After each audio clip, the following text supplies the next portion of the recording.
And there it would appear that Facebook is being a bit silly again. It's been playing up all day for a lot of people. I've come back live now. I have no idea how much people have seen and how much they've missed. So I'm going to quickly go back over what we're doing here.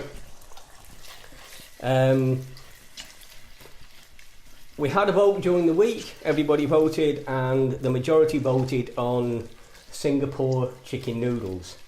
I started off showing everybody the ingredients, which are the sliced pepper, prawns, the chicken which is already in the pan, soy sauce, sweet chilli sauce, chili flakes, curry powder, 5 spice, scallions, and there's noodles already in a pan at the side of me, which I've now got turned off, and all I'm doing is cooking this chicken out.